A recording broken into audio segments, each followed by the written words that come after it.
ముఖ్యంగా రేపు నూతన తెలుగు సంవత్సర శుభాకాంక్షలు తెలుపుకుంటూ అట్లే రంజాన్ శుభాకాంక్షలు తెలుపుతూ చెగలను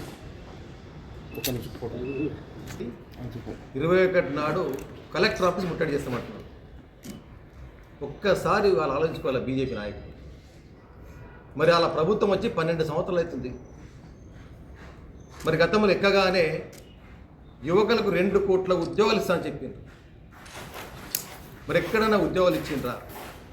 మేము ఉద్యోగాలు ఇవ్వలేదని చెప్పి మా మీద అబండాలు మోపుతున్నారు. Praveen Goud ex corporator, present corporator, వాళ్ళ బిజినెస్. మరి ఆ 2 కోట్ల ఉద్యోగాలు ఎక్కడ పోయినాయి? మరి ముఖ్యంగా నువ్వు 12 సంవత్సరాల కింద మోడీ గారు రాకముందు వాళ్ళ మేనిఫెస్టోలో పెట్టి కాలార్థం లేకేద్దాం, ప్రతి ఒక్క గరీబోడికి 15 లక్షలు ఇస్తున్నారు. మరి ఎక్కడ నెరవేర్చిండ్రా? 12 సంవత్సరాలు అవుతుంది. మరి ఈరోజు దేశ పరిస్థితి వస్తుంటే మీరు సిలిండర్ కొరత ఉన్నది ఇక్కడ. ముఖ్యంగా సిలిండర్ రైతులు, మహిళలందరూ రోడ్డు మీద ధర్నాలు చేస్తున్నారు. మరి ఢిల్లీలో మీ ప్రభుత్వం ఉంది, ఆనాడు ఏం చెప్పారు? కట్టెలపై బ్యాన్ అన్నారు. మళ్ళీ ఇప్పుడు సిలిండర్ కొరత వల్ల మరి కట్టెలపై చార్జ్ చేసుకోవాలి, కట్టెలపై వండుకోవాలని చెప్పి అక్కడ ప్రభుత్వం ప్రకటించింది. ఇప్పుడు ఎంత చూస్తుంటే స్వతంత్రం రాకముందు 1947లో మనం కట్టెలపై వండుకుంటుంటివి. ఆ రోజులు గుర్తుకొస్తున్నాయి. మరి ఇంత మీరు చేసిన మోసాలు ఉన్నాయి, దాన్ని పక్కన పెట్టి మరి మా ప్రభుత్వం వచ్చి రేవంత్ రెడ్డి గారు 2 సంవత్సరాలు 4 మాసాలు అవుతున్నాయి. మరి ఇక్కడున్న పరిస్థితిలో గత 10 ఏళ్ళు టీఆర్ఎస్ బీజేపీ ఒకరికొకరు అండర్స్టాండింగ్తో నడిపించుకున్నారు. 10 ఏళ్ళు నడిపించుకున్నారు మీరు. మరి మీ అప్పుడున్న ప్రభుత్వం వల్ల మిగులు బడ్జెట్ ఉన్న రాష్ట్రాన్ని అప్పుల పాలు చేసిన ఘనత గత టీఆర్ఎస్ ప్రభుత్వం. సుమారు 8,13,000 కోట్లు అప్పు చేసింది.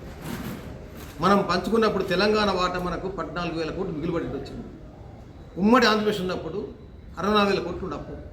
మరి ఈరోజు 8,13,000 కోట్లు అప్పు ఉన్నది.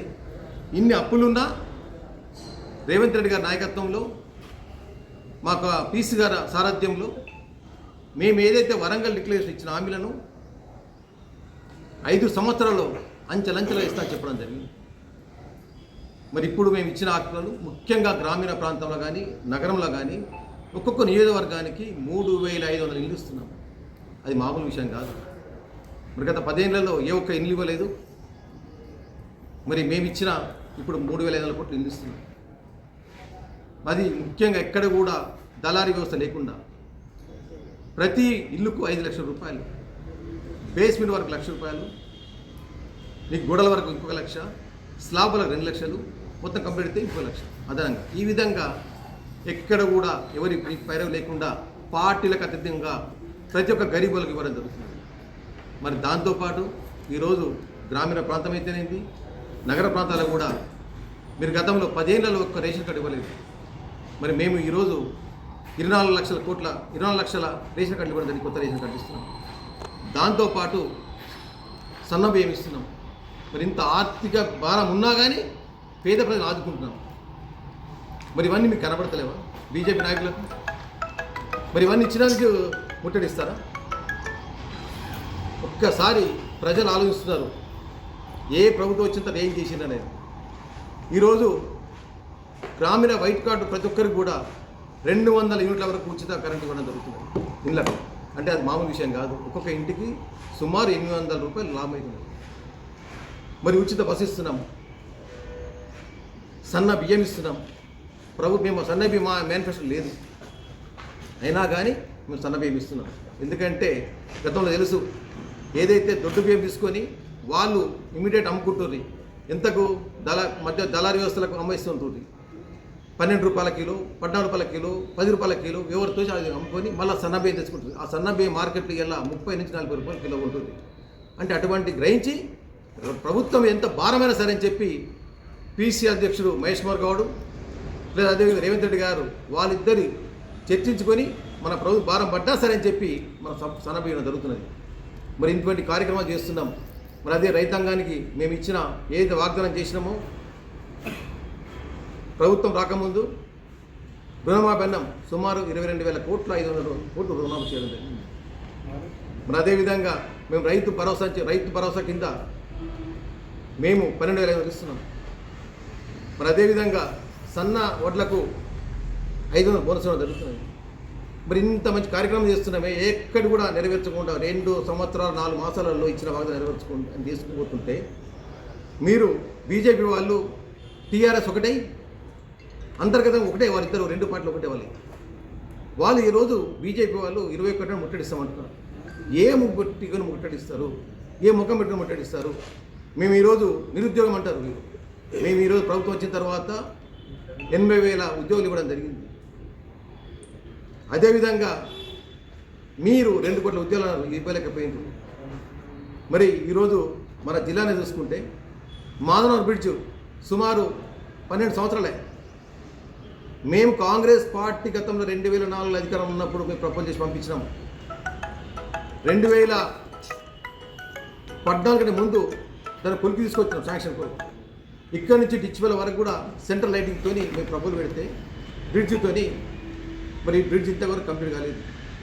మరి 7 సంవత్సరాల ఎంపీ గారు గెలిచి మరి ఏం చేస్తున్నాడు ఎంపీ గారు, లోకల్లో ఉన్న ఎంపీ? మరి దాని గురించి మాట్లాడితే ఎక్కువ బ్రిడ్జ్ కంప్లీట్ చేసుకున్న మాధవ బ్రిడ్జ్ ఎందుకు కంప్లీట్ కావట్లేదు? ఈరోజు అరసపల్లి బ్రిడ్జ్ ఉంది, అది అంతే ఉన్నది. మరి ఇవన్నీ కేంద్ర ప్రభుత్వం సంబంధించిన నిధులు కాబట్టి మరి ఎందుకు కంప్లీట్ చేయలేకపోతున్నారు? మరి అరవింద్ గారు ఎంపీగా గెలిచినారు, 7 సంవత్సరాలైంది. మరి ఏ ఒక్క నిధులను తీసుకొచ్చిన స్పెషల్ గ్రాంట్ కింద మన నిజామాబాద్ జిల్లా పార్లమెంట్లో ఏ ఒక్క ప్రాజెక్ట్ వేసిందా?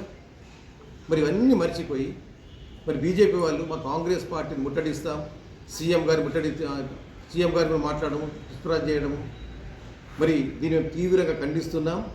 మరి ఒకటే, మీకు ఎన్నికలు రాగానే మతాలు గుర్తుకొస్తాయి తప్ప ఓట్ల గురించి మతాలు కుల మతాలు మాట్లాడడం తప్ప అభివృద్ధి ఎక్కడ కూడా బీజేపీ వారు 5 సంవత్సరాలు 7 సంవత్సరాలు ఎక్కడో చేయలేదు. 12 సంవత్సరాల అధికారంలో వచ్చి మీరు ఇక్కడ గెలిచిన ఎంపీ గారు 7 సంవత్సరాలు అయింది. మరి మీ ప్రభుత్వం వచ్చి 12 సంవత్సరాలు అయింది. మరి ఎక్కడ కూడా పేద ప్రజల గురించి ఆలోచించే ఎక్కడ వారు చొరవ తీసుకోలేదు. కాబట్టి మేము దీన్ని తీవ్రంగా ఖండిస్తున్నాము. మరి ఎందుకు ముట్టడిస్తారు? మరి మేము చేసిన అభివృద్ధి కార్యక్రమం చేసిన దాన్ని ముట్టడిస్తారా? లేదు, మీరు ఈరోజు దేశ పరిస్థితిలో సిలిండర్ తీవ్రంగా పెరిగిపోతున్న షార్టేజ్ ఉన్నది. మరి దీన్ని అరికట్టలేక 60 రూపాయలు పెంచిన వాళ్ళ సిలిండర్.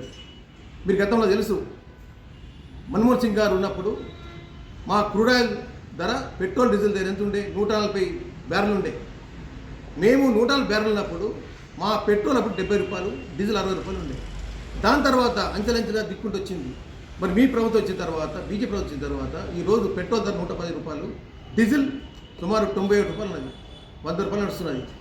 మరి ఇవన్నీ మీ ప్రభుత్వం ఇచ్చిన తర్వాత ఇవన్నీ మర్చిపోయి ఈరోజు దేశంలోని అత్యధికంగా కార్పొరేట్ కంపెనీలకు సంస్థ ఇచ్చిందంటే బీజేపీ ప్రభుత్వమే. ఏదైతే ఆదాని అంబానీ సంస్థలకు మీరు సబ్సిడీలు ఇచ్చిండ్రు, ఒక్కొక్క కంపెనీకి 20 లక్షల కోట్లు సబ్సిడీలు ఇచ్చిండ్రు. మరి ఇంత పెద్ద ప్రైవేట్ సంస్థలకు మీకు తలదత్తం చేసి ప్రైవేట్ సంస్థకే ఉన్న గవర్నమెంట్ని మూతపడగొట్టుకుంటూ ప్రైవేట్ని కూడా తీసుకుపోతుంటూ ముందుకు తీసుకెళ్తున్నారు. ఎక్కడ కూడా నిరుద్యోగ సమస్య క్లియర్ చేయందే ఈ బీజేపీ ప్రభుత్వము. ప్రైవేట్ కంపెనీలను ఓపెన్ చేస్తుంటే బీజేపీ ప్రభుత్వము. మరి ఇవన్నీ మర్చిపోయి మీరు మా ప్రభుత్వంను అబండలేయడం సరికాదని చెప్పి మేము తీవ్రంగా ఖండిస్తున్నాము. మరి రేపు 27, 21 మీరు ఏదైతే ముట్టడిస్తున్నారో దానికి ముట్టడి మేము తీవ్రంగా ఖండిస్తున్నాము. మేము ఈరోజు సిలిండర్ పెంచిన మేము తీవ్రంగా ఖండించి రోడ్ల మీద ధర్నాలు చేస్తున్నాం. మర్చిపోయి మీరు ఎవరు పసుపొట్టు తెచ్చింది నిజామాబాద్ జిల్లాలో. పసుపొట్టు తెచ్చి ఎవరికి లాభం అవుతున్నది? ఏ ఒక్క రైతుకు గిట్టుబాటు ధర వస్తుందా? పసుపు గిట్టుబాటు ధర ఈరోజు మేము 2009లో ఆ రోజు సుమారు 16,000 రూపాయల రేటు ఉండే. మరి ఈరోజు రేటు చూస్తే అంచెలు పడిపోతున్నాయి. మరి పసుపొట్టు ధర చేయండి, ఎవరికి ఎక్కడ లాభం అయింది? ఏ ఒక్క రైతానికి లాభం అవుతుందా? పసుపొట్టు ధర ఇచ్చినప్పుడు కేంద్ర ప్రభుత్వం మద్దతు ధర ఇవ్వాలి. పసుపు ఎస్ ఓకే, బోర్డు ఇచ్చినాం, కేంద్ర ప్రభుత్వం మద్దతు ధర ప్రకటించాలి. పసుపు బోర్డు ఏదైతే వడ్ల ధర మేము మద్దతు ధర ప్రకటించే ఎట్లా తీసుకుంటామో కొనుగోలు చేస్తున్నామో దాన్ని కూడా కేంద్ర ప్రభుత్వం కూడా మద్దతు ధర ప్రకటించి నీకు నాణ్యమైన ఏదైతే క్వాంటిటీ అంటున్నావో గ్రేడింగ్ ద్వారా తీసుకొని మద్దతు ధర ద్వారా కొనుగోలు చేస్తేనే అప్పుడు రైతుకు లాభం అవుతుంది. ఇప్పుడు చూస్తున్న మార్కెట్లో దేశ పరిస్థితుల వల్ల ఈరోజు రోజు పడిపోతుంది పసుపు ధర. మరి పసుపు బోర్డు పెట్టి లాభం ఎవరికైతున్నది? ఎక్కడ కూడా రైతాంగ లాభం ఉంటుంది కాబట్టి మరి ఇవన్నీ మీరు కేంద్ర తక్కువ వేసుకొని మా రాష్ట్రం మీద రుద్రం సరి కాదని మేము తీవ్రంగా ఖండిస్తున్నాం.